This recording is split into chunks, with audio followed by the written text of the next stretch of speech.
Welcome to the podcast, The Next Big Thing. I'm your host, Keith D. Terry, a consultant, a coach, and a serial entrepreneur. The mission here is to teach, inspire, and to motivate. We're here to unveil the captivating stories of triumph, resilience, and the secret recipes of success shared by some pretty remarkable entrepreneurs and individuals. You know, the kind of stories that ignite a fire within you, pushing you to reach for the stars and helping you discover the path to financial freedom. But hey, we don't want this adventure to be a solo one. Join our community, subscribe to our YouTube channel, and if you like what you hear today, spread the love by sharing this with your friends. After all, greatness is meant to be shared. So fasten your seatbelts, dear listeners, because the next big thing is about to take on a thrilling ride through the world of success, and we're just getting started. We've had some pretty interesting guests on this show, and today is not going to disappoint. We have a special guest today, Mr. Steve Dunning, aka Steve Styles, and we titled this podcast "From a Passion for Music to Profit, Transforming a Hobby into a Flourishing Enterprise," with none other than aka Steve Styles, who's the president and CEO of Party Time Entertainment. But before I formally introduce you to this gentleman, I want to take you through a history of the disc jockey.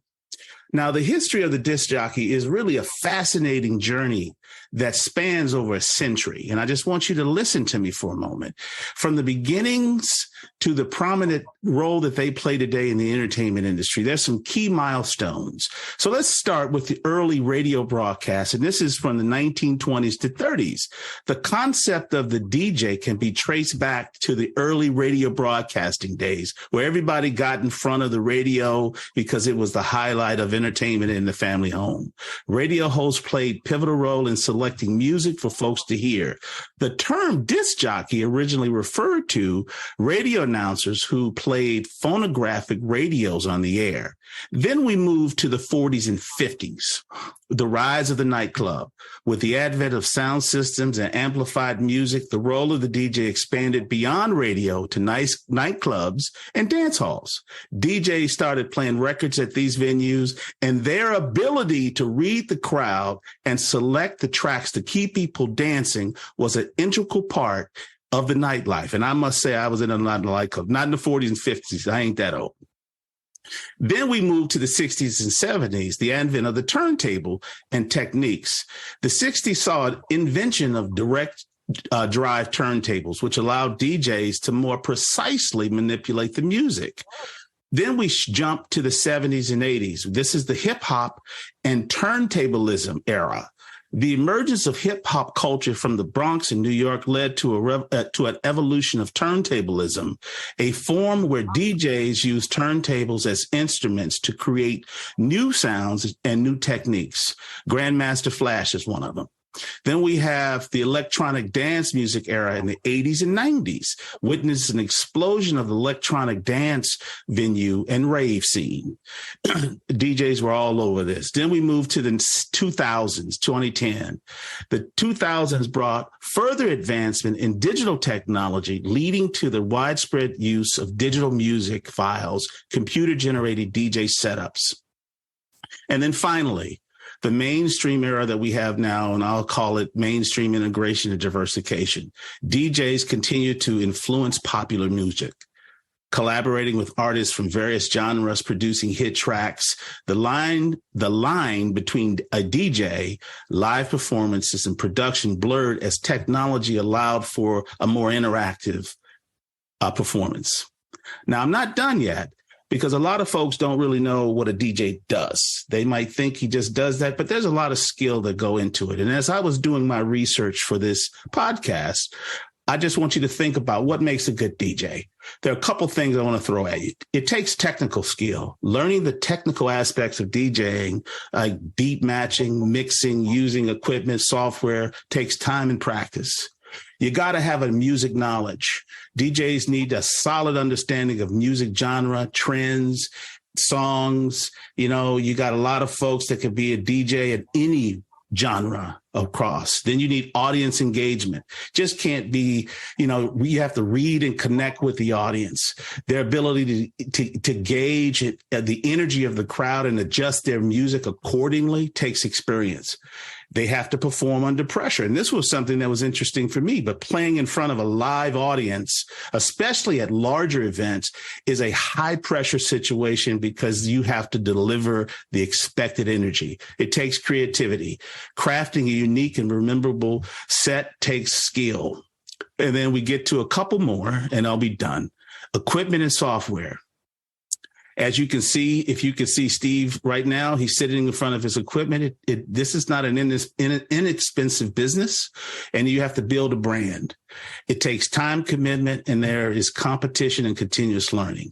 And so I just wanted to frame this as we get ready to talk with Mr. Steve Dunning. So let me now introduce you to Mr. Steve Dunning, a.k.a.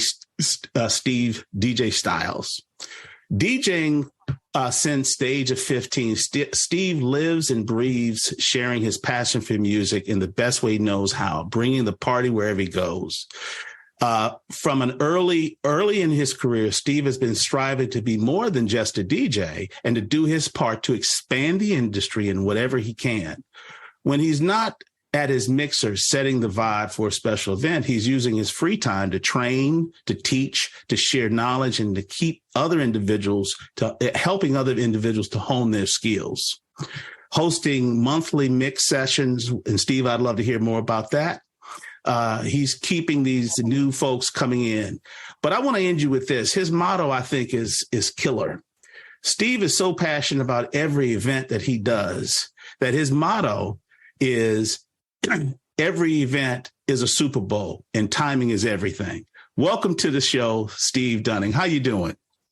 Doing good. I'm doing good, man. I appreciate this. Definitely. All right. I love the introduction, man. Thank you. Thank you. Thank you. As I was doing my research, this is fascinating. And, let's just start here. Tell my listeners a little bit about you. How did you get started? Tell them where you come from. You just didn't pop up. No, I just didn't pop up. I'm originally, from Chicago, grew up in Bellwood, Illinois. In high school, I started break dancing and all of this stuff. But you a break dancer? Yeah, I was a break dancer and a pop locker and all of that stuff. But anyway, I used to listen to my mom and my aunts play music, and I watched their reaction. Okay. So, back in the day, we had the component sets. So my thing was, let's line up those records and stack those 45s. When the next one drop, it's a hit, and it's going to keep them dancing. So, I kind of watched them and listen to what they were listening to and watch their reaction. And once I started stacking that, I started creating what they call a playlist. Okay. Now, therefore, they didn't have to get off the dance floor. They can keep on dancing. So. And you were in your teens doing this? Is this what you were? Yeah, I was in my teens in my mom's living room playing music for her or my aunts or whoever was at the house and just playing music. And I love music from the beginning anyway. Okay. So once I got older, going to high school, it was DJs at my high school. I was shy back then, didn't have the money to really get no equipment. So I started working early. It was DJs. I was envying them, watching them, hone their skills. A couple of DJs started hitting a radio station in high school, which was shocking to me, but very impressive. And then I started saving my money, getting summer jobs, and finally bought my first set of turntables and a mixer. And then I started DJing in my basement, at home DJ. Okay. You have a party at your house? No, I wasn't having parties. I was DJing for myself.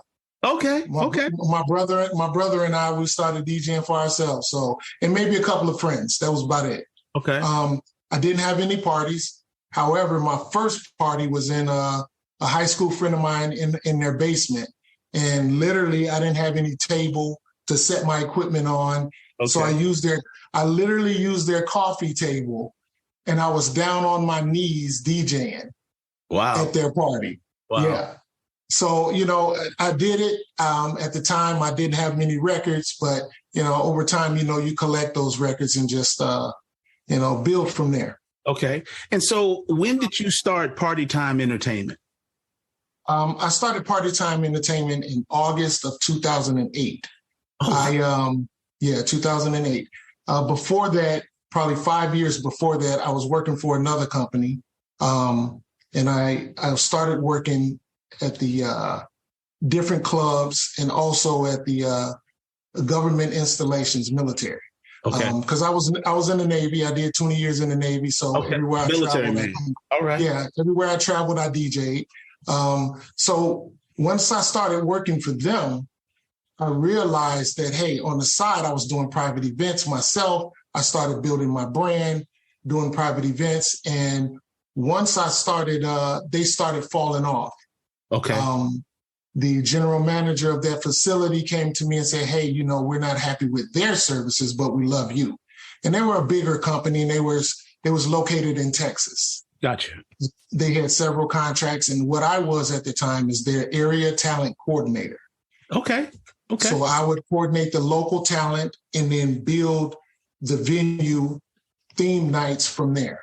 Every night had its own theme. We were 5 days a week. I was hiring DJs for different nights, training DJs, and I was paying them out of what that company was paying me.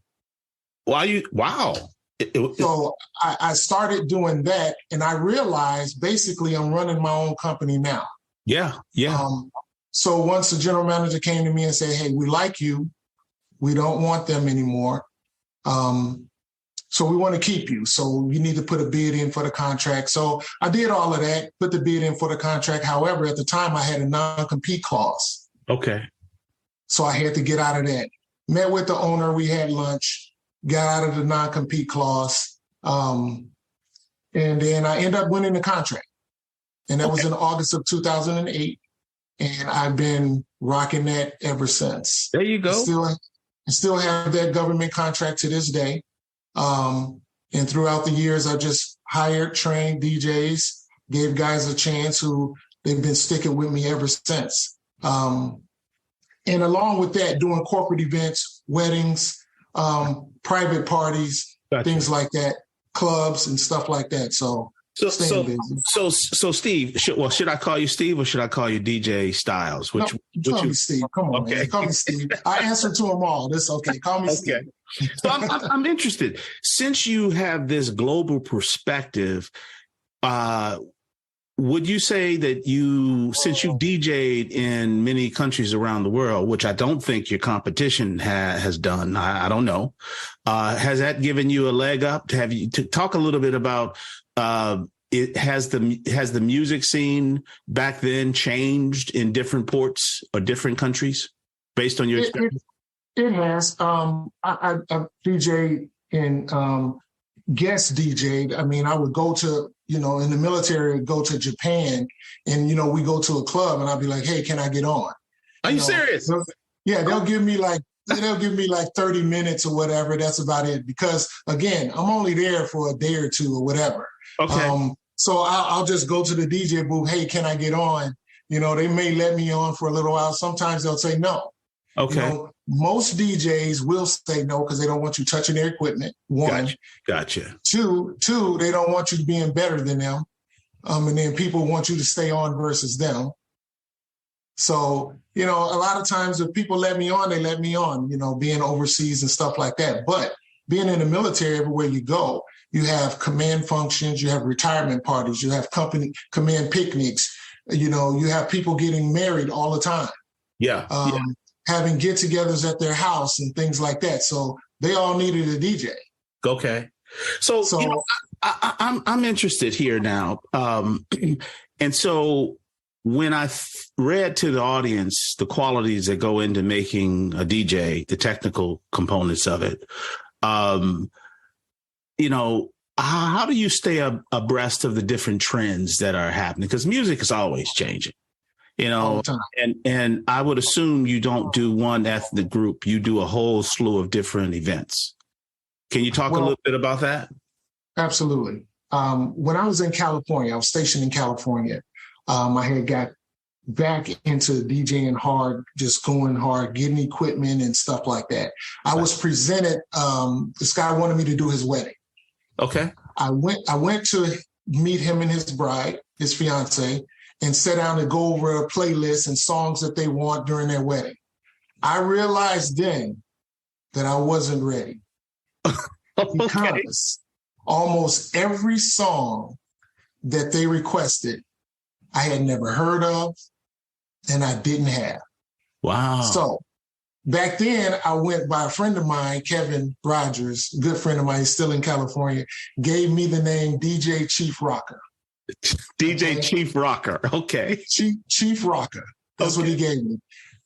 After I met with this couple, I went home, started digging into the crates, digging into music, getting into the history of music, and then getting into different genres of music. Okay. Because I didn't have the country, I didn't have the alternative, I didn't have the rock, I didn't have the Latin. You know, I was basically collecting music that I loved and the music that I grew up on. Gotcha. Right then at that moment is when I changed my name to DJ Styles. Okay. Because I want to be able to play every style of music.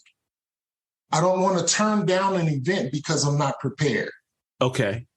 From that day forward, I was prepared for everything. So let's peel back the onion. Is it really possible to DJ every type of music event? I mean, country. I mean, there's so many songs out there, and you must have a special ear to just listen to music all the time. How do you approach it? I follow and I'm a fan of DJs. Oh, I follow Jazzy Jeff, Kid Capri. I follow some major DJs. I follow local DJs, Bulu Master, B-Side, V-Dub. They're on the radio. I follow all of these guys. I have DJs that work with me with Party Time Entertainment, DJ Silk, DJ Absolute. My son, DJ Velli, he DJs. Okay. He's the young one in the crew. However, he keeps me grounded and keeps me up on all of the new stuff. I listen to these guys. I'm always listening to music. I'm always listening to new artists, whether I like it or not. Got you. But because I'm not playing for myself, I have an audience that I have to play for, so I have to listen to everything. I've done throughout my contract with the government, dealing with the military and playing events for them. You realize that there's people from all over the world. Yeah. Yeah. You know, they come and request all kind of music, so I have to be prepared. It was one point I had a residency. I did a country night every Sunday night for 5 years straight. A country night. Okay. So all country. For 7 years straight, I did a Latin night every Wednesday night. Wow. All Latin music. Okay. You know, my Mondays was an old school night. It was throwback jams. Thursday, Friday, Saturday, we get into karaoke and we get into hip hop, R&B, old school and things like that. But, you know, doing those nights, those country nights, you know, of course, people would see me walk in thinking, okay. Here's a black guy, don't know nothing about country, right? Don't know nothing about country. But, you know, my whole thing is the shock factor. Go ahead and give it to them and they'll be shocked and they'll love it and they'll enjoy it. I love that. So now when I do events and weddings and things like that, I can do them all. Okay. You want country, I got you. You want rock, I got you. You want Latin, I got you. You want reggae, I got you. Got you. Amapiano, I got you. So many genres out there, but I try to make sure that I'm covered. You must have a huge music library then. I do. And it's all, and I build it, it's building weekly. Okay. I'm always looking for new sounds, new music, different genres that I can put together because my whole thing is, again, the shock factor. Gotcha. So, let's talk a little bit about, because I want to pivot to the business side of this. You've spent a lifetime honing your craft, getting better. As the business owner, how do you know a good DJ from a bad DJ, and can you work with any up and comer who is eager? Well, just like you mentioned in your introduction, I have a mix session with DJs once a month. Okay. I invite DJs over here, not just people who work for Party Time Entertainment. I invite them. I invite other DJs, up and coming DJs who've been DJing for 2 months, DJs who've been DJing for a year. I welcome them all in. We'll have a mix session. We'll share ideas. I have tons of equipment, so I break out all the equipment and they can try it so that they can see if they like it before they actually go out and purchase it. Okay. So with that being said, I train them and I tell them in a minute, it's not what equipment you're using. You don't have to buy the best stuff, the top of the line stuff. It's what's coming out of those speakers. I see. Okay. Can you read that crowd and can you make them dance? Okay. Can you give them what they came for? Because, you can sit here and DJ with a controller about this small. You don't have to have a setup like this to rock a crowd. Okay. As long as you know what you're doing, you can read that crowd and you can put that music coming out of those speakers that they're going to fall in love with. So there's some technical components to this. I mean, because I would assume, like any profession, just because you want to be that doesn't mean that you're good enough to be that, right? So when you get these guys together, I mean, I've seen you rock a crowd. I've been at some of your events, and you do it well, sir. I appreciate that. But that's the truth. And as I think about the listening public and folks who are going to be listening to this, who are interested, because one of the things about this podcast, I want to inspire other folks to follow their passions and their dreams. And that's what you've been doing your whole career. And so as you've gotten, talk a little bit about the pivot from being the DJ to now the business owner, where you got multiple events going on at a given day, but you have to rely on folks who may not match your skill set. How do you approach that? Well, for one thing is when you start this business, you're creating, turning a hobby into a job. Okay. Once you realize that you can work it and you can start making money doing it, then you have to turn it into a business. Okay. Just because you're making money, that doesn't mean it's a business. I realized and I recognized a while ago that, it's a job. I'm making money at it. I have people working for me, but I'm also doing it myself. So it's really a job for me. Okay. Last year, I had a health scare. Okay. I had cancer. And I'm cancer-free now. I'm cancer-free now. Praise the Lord. Absolutely. But during that time, during my recovery, I had to depend on my team. Okay. Can they keep my business going? And can I step away? And can it flourish without me? Okay. And it did. Mad support to DJ Silk and DJ Absolute, because they held it down for me. Every event that I had scheduled and planned out, they covered every single one of them while I was out.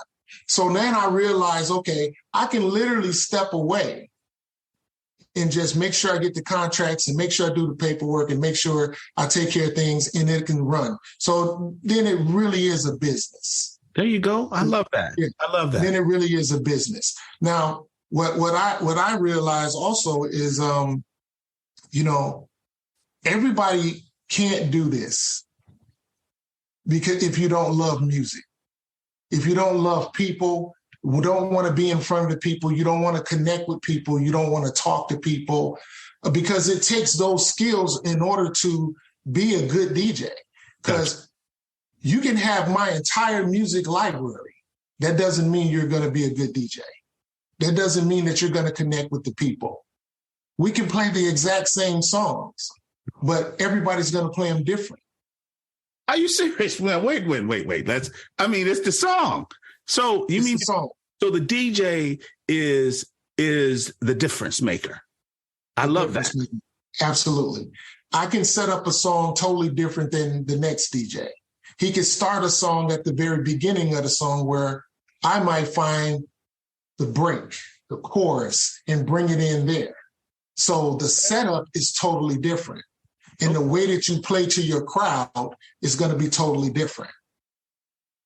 I love that. I never thought about that part of it. As we were talking about the early setup, the technical aspects of it, my hat's off to you. First, I want to tell you how happy I am that you're cancer-free. Praises to God for that one. I know your wife, I don't know if she's listening. I'm know she's happy as all get out. So, I'm just happy about that. So I know B is smiling. So, and B is his wife for the listening public. So, yeah, she is my caregiver. There you go. So, first, I'm happy about that. And so now, do you have plans to grow the business? What do you plan to do? Because you've been with the government for a minute, and that's a great thing. And, what I was going to talk about early is the difference between a DJ, a producer, and a sound engineer. It sounds like you've been doing a little bit of all three of them.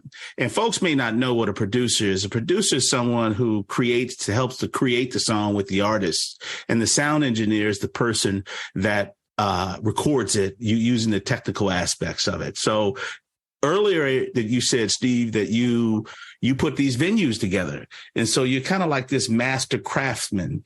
And so when you think about your business and where you want to go, what are some of your plans for it? Well, I'm not young. Well, you look like it. Okay. I appreciate it. But I try to stay connected. I try to stay, keep people motivated. So everybody that I deal with and I hire, of course, they're all younger than me. Okay. So they keep me motivated. But, I just want to see them flourish. I eventually want to see my son take off, jump into the business even more. I know my limits. I know my lane. And what I mean by that is, when you decide that you're going to be a DJ, you need to know what lane you want to go down. Now, there's some DJs who they want to do every single party and they want to undercut every single DJ. Got you. I don't believe in that. I believe in DJs should get paid what they're worth. And we all need to set a standard, whatever your standard is or whatever. But if you're going to undercut every DJ, but again, I tell people you get what you pay for. Okay. You get what you pay for. And I really believe, as a business owner myself, I'm not inexpensive. And I know you pay for what you get. Now, having said that, let's pivot a little bit to, you have a lot of expensive equipment in front of you. And, we've seen how, when I was in college many, many years ago, there was a turntable. You had the LP, you had the albums. Those have gone by the wayside, but I still see what looks like a turntable in front of you. Talk a little bit about the shift in technology and just for the listening public, so they understand that it's moved to a different kind of technical point. Well, I mean, of course, we start off with I take it back to cassette tapes. I remember. You're gonna go way back there, okay? I'll go back there because my first mixtape was done with two cassettes, dual cassette tapes. Okay. I would put a recording side over here and play this side, certain parts of the song, stop the recording, put another cassette in, rewind it or fast forward it to the song that I want, hit play and play that song there. And then by the time about 3 hours later, I got a mixtape, Okay. So then you go into, CDs. You go into the CDJs where you put the CDs into the controller and you can actually manipulate the CDs or whatever, those songs. Then you can go into, before that, the turntable. Let's go back to the turntable. Okay. Where the original turntable, and I still have those, the Technique 1200s. I don't take them out anymore, but I still have them. I still have crates of records. But, those are probably worth a whole lot of money. They could be, and it's heavy. Yeah. It's time consuming. It's heavy. So I'm kind of glad that, DJing has went in a different direction.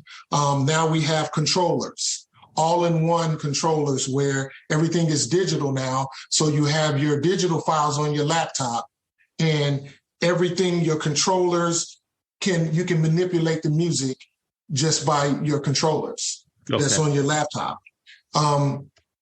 Then with these right here, these are the size of turntables, the old 1200 turntables. However, there's no needle. Yeah, I see that. Okay. There's no needle. So now these are controllers as well, but they're life-size like turntables, like the original turntables. It gives you that old school feel. Okay. For those who are nostalgic and miss that old school feel. Okay. However, and a lot of people love it. Some people who've never DJ'd on vinyl, they don't like it because they're not used to it. But if you're a DJ and you're interested and you're nostalgic, you love the old school and the art form of DJing, you'll get on it and play with it, and you eventually can get used to it. I think that if everyone touched a set of turntables, they'll fall in love.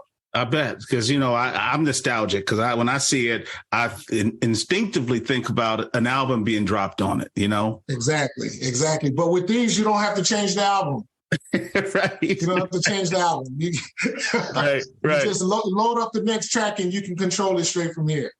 But again, going down the avenue of choosing which lane you want to go down. I'm going to go back to that really quick. A lot of DJs, they'll say, I want to DJ on a radio station. I only want to do weddings. I only want to do corporate events. My whole thing was I had a family and had kids.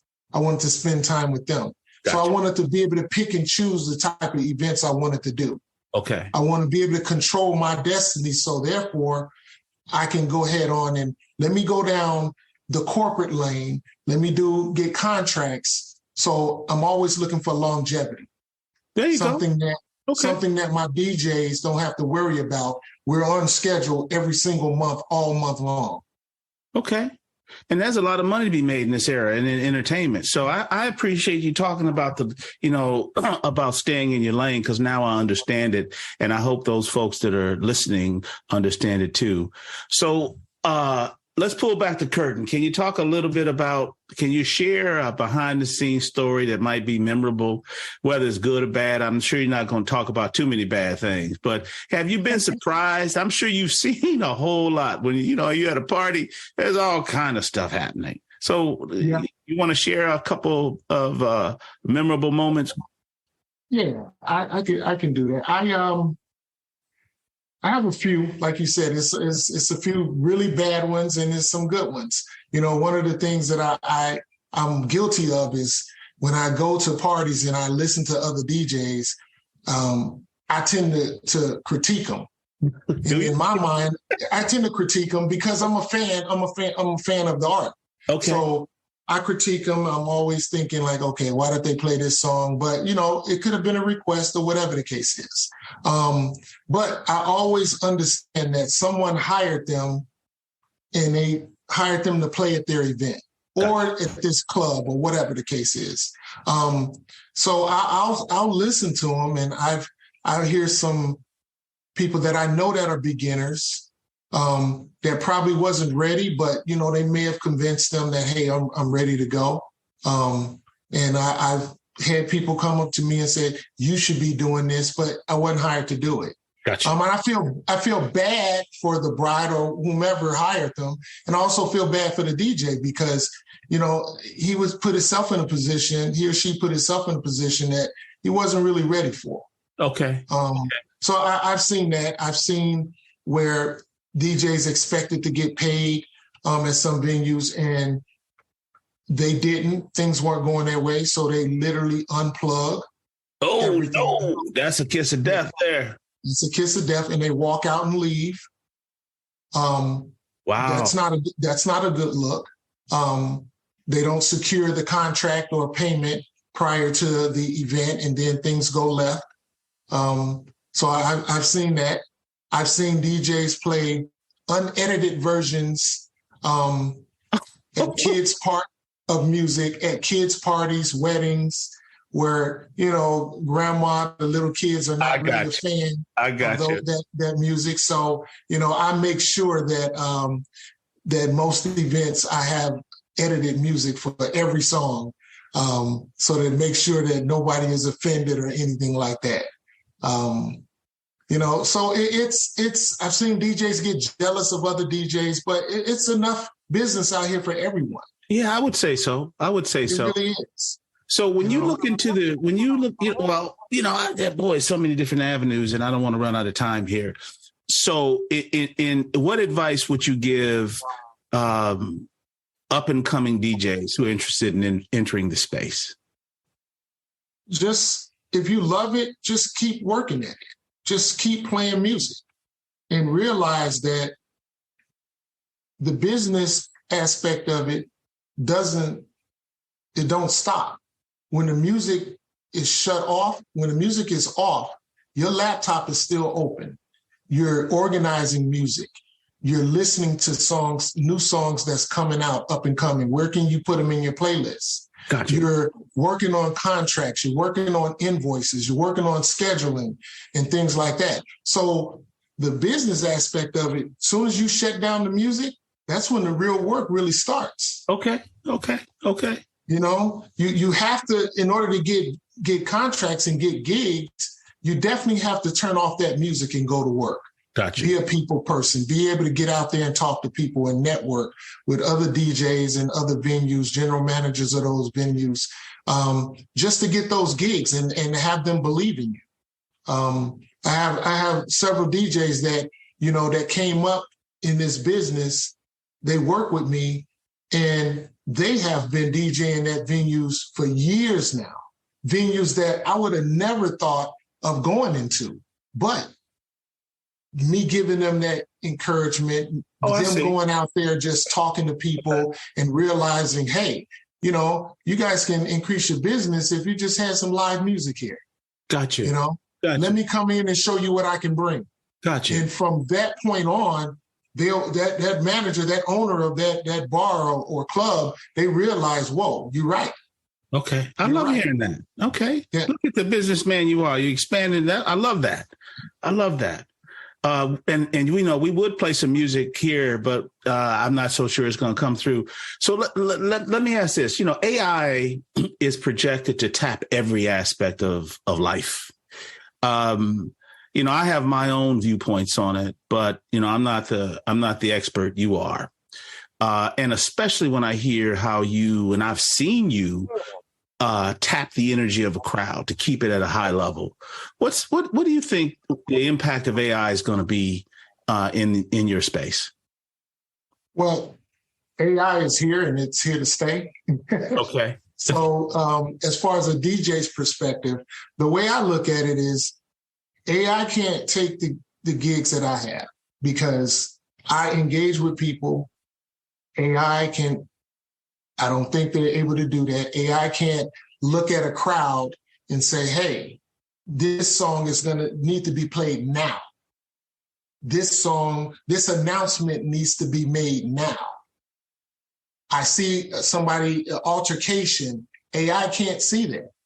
Gotcha. And change the flow of the music immediately, grab a microphone, engage with that crowd and diffuse that situation. Yes, AI can say, this is the type of crowd that I'm playing for. Let me play this type of music for them. But what AI can't see is people walking off that dance floor because they're tired of that song. Yeah. Whereas I can, and I can change that song up and bring them right back. Gotcha. I love that. I really love that. And, so it's I'll say music has such a phenomenal impact. I think back to the pandemic when DJs were on Facebook or they were on Zoom and they had live, I think, a DJ Nice. That was me. I was on live. Okay, DJ Styles was doing it. It has such an impact. What's the future? do you see radio stations going away? And I read something today where it said that maybe we'll start seeing digital live concerts.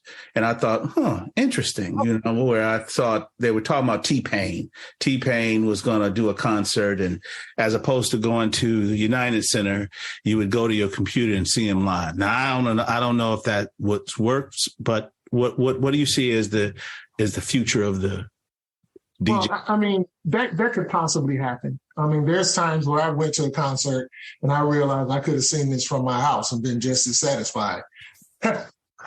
So it can happen as far as that goes. But the future, it's all about convenience. Yeah. Okay.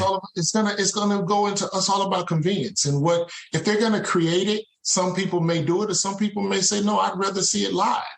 Yeah. And there's nothing like the crowd. There's nothing like nothing like the crowd. Nothing like the crowd. Like you said, I did the Facebook Live thing during COVID. Every weekend I was going live. People got to know me from there. I had people plugging in from different states.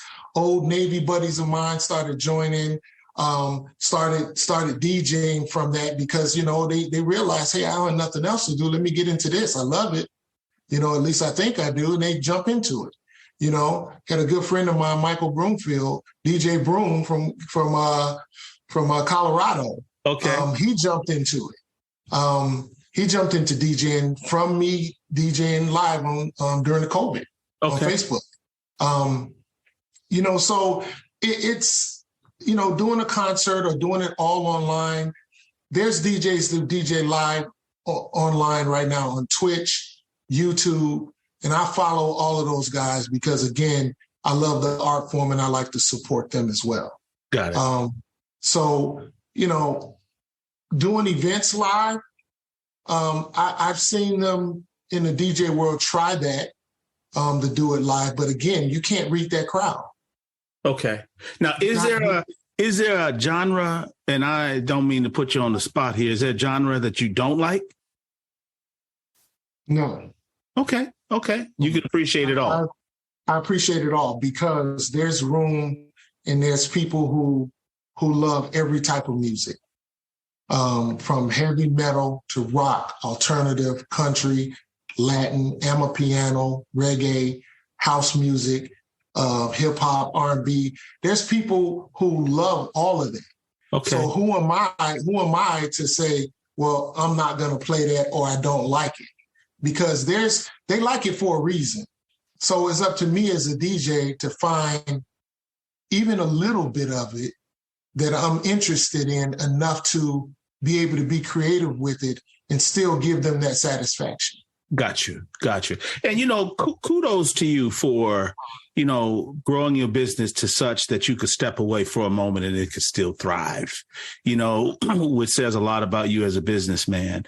So, as we go into, we're out of the pandemic and we're moving now where AI is taking off. The future for party time entertainment, do you ever see yourself, going into, since you're out here talking to people, is there some dream you have where party time might be in the future? I mean, because you're not, like you said, you're not a young man anymore, but that doesn't mean that you can't bring young folks in to be in a certain place, such as, in the recording studio, I don't know. I'm just trying to give the listening public an idea of what you might see. My whole dream in for the future for Party Time Entertainment is to keep training and playing music for people. I like that aspect of it. Again, you do all the behind the scenes stuff to go out there and put on a show. Okay. I like the show part of it. I like to perform for people and get their response because just like they feed off my energy, I feed off their energy. Okay.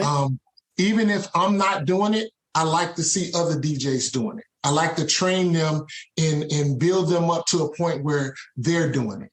Gotcha. I don't go to parties. I don't party like that anymore. However, I will stop in and check on the DJ, support him, make sure he's good to go or whatever. And, give them that support and that love or whatever. And if they need ask me questions while I'm there, no problem. Gotcha. I'll do that. But then I'm out of there. I hear you. Know what I mean? I don't never want to be the old man in the club. I hear you. So how do people reach you? We're getting towards the end, and I want to make sure that folks can engage you, hire someone from your crew. So how do people reach DJ Steve Styles? My email is steve.dunning@hotmail.com. Phone number is 847-875-9617. You can call me, text me. My Facebook is Steve DJ Styles Dunning. My Instagram is DJ Styles 1. Just like that. You put it all out there. I put it all out there. I'm ready for all the smoke. I hear you. Well, Steve, thank you. Go ahead. No, I have a crew of DJs. We don't take every event because every event is not for us. But I'm open to work with anyone who wants to have an event and want to create that Super Bowl moment. And that, once again, like I said, timing is everything. Being there at the right time, playing for the right people. And I bet you've done some fairly large events. Yeah, I have. I've had DJs do larger. Okay. That's good. It's all in fun and continuing success to the DJs that work with me, the DJs that's coming up. And I just love the fact that we can just build this together, and our only competition is ourselves. Thanks for listening to The Next Big Thing. I'm your host, Keith D. Terry. If you've enjoyed this episode and you'd like to support this podcast, please share it with others. Post about it on social media or leave a rating and a review. To catch all the latest from me, you can follow me on my YouTube channel at Keith D. Terry. If you want to recommend a guest, please email me at info@terryperformancegroup.com. This has been produced by your host and Jade Productions.